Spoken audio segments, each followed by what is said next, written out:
I grew up in a very large family. Every time we gathered with extended family for a meal, say at Thanksgiving or Christmas, there was a kids' table. Many of us are familiar with this concept. We couldn't physically fit everyone at the same table, so there was a smaller table set up, usually in another room. The table setting wasn't as fancy. Oftentimes there wasn't even food on the table. You had to go and get it from the big table or wait for someone to come and offer it to you. But the biggest difference for me was that the kids' table was a lot more fun. As my siblings and I grew up, there were almost always still some children around, but there were a lot more grown-ups around too, and we definitely couldn't all fit around one table. So there was still a kids' table, but now some grown-ups had to sit at that table too. I was, and still am, the first to volunteer to sit at the kids' table. It's not as fancy. I have to go hunt down my own food. It's smaller. I don't choose to sit at the kids' table to earn brownie points with the grown-ups in my family so they'll notice my sacrifice and think good things about me. Honestly, it's more selfish than that. The kids' table is simply the more enjoyable place for me. Even though the kids' table sounds a little like the lowest place that Jesus is talking about in the parable we just heard. This passage is called the parable of the wedding feast, but it's different than the parables Jesus usually tells.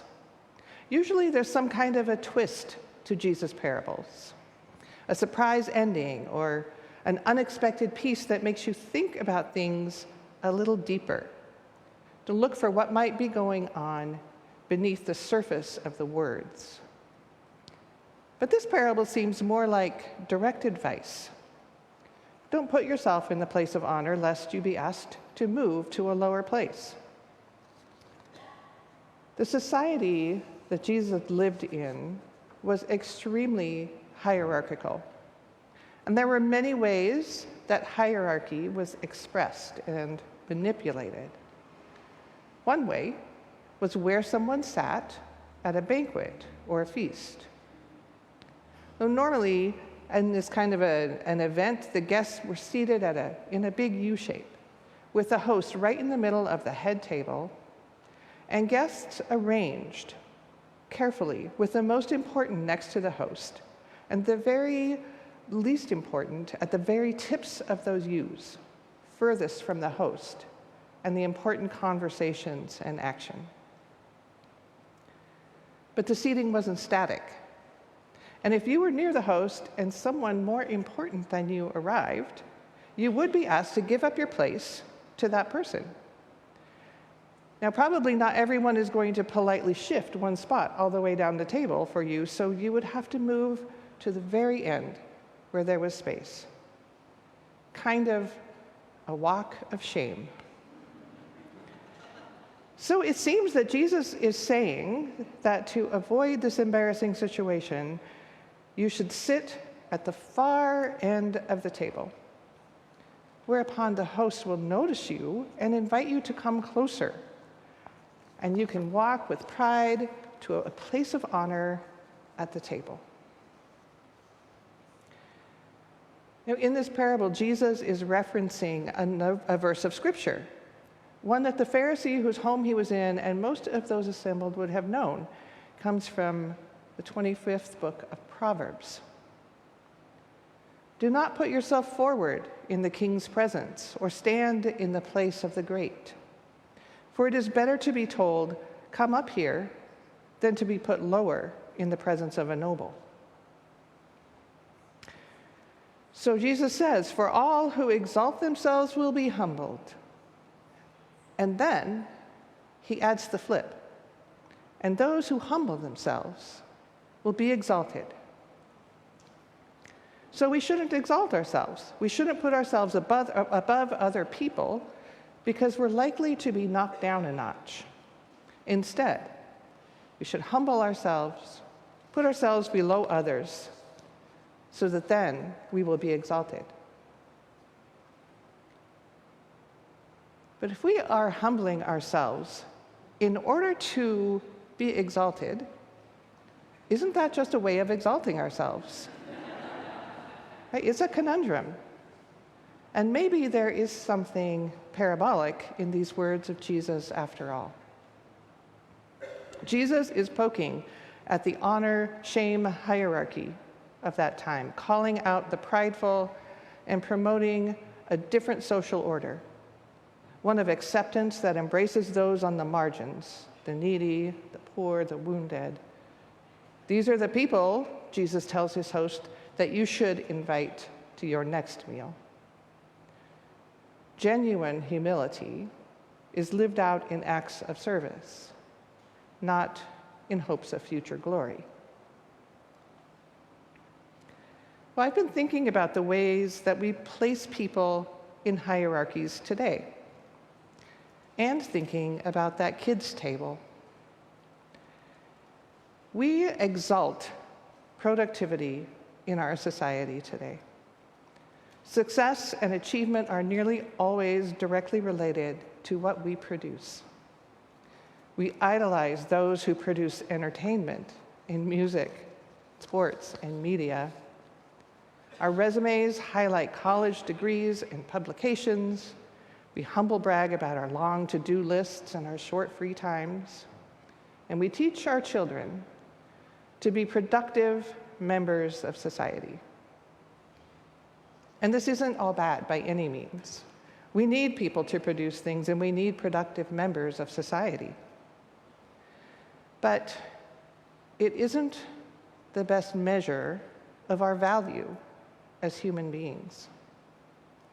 Children are so often placed at the lowest place at the table, or even at a separate table, because they aren't seen as productive.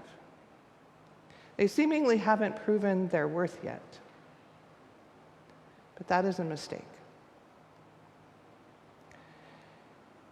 In Godly Play here at Trinity, we give children what we call work time after we're done with the lesson of the day. It's a time for the children to respond to the lesson in a way that they choose. Sometimes kids will play with the story materials. Sometimes they'll build something, or they'll do some artwork. It really is up to them to choose what to do within the confines of what's available in that room. And during this time, the adult mentors don't check on the children's work. We don't ask them about what they're doing or making unless they engage us first. We don't look for any kind of outcome. There is no expected product. Work time is about process, not product. Because the point of this time is simply an invitation to be with God and respond to that invitation in a way that is best for them. It requires a fair amount of trust in children and a whole lot of intention to put away our own need for a product to somehow show what they have learned that day. And for me, it is a profound gift to be in the presence of children in this way. To simply be in sacred space and time with small beings who feel no need to be productive and instead are fully engaged in the process of being human. So I've just returned from a sabbatical. That was another profound gift. And during my 3 months away, I took the concept of Sabbath during that sabbatical very seriously, and I rested. I rested hard. And midway through the time, I realized that what I was really resting from was the need to be productive. Resting from the requirement to produce anything that didn't come from my own desires. And in that rest, I remembered the gift of being loved simply because I am, the gift of God's grace.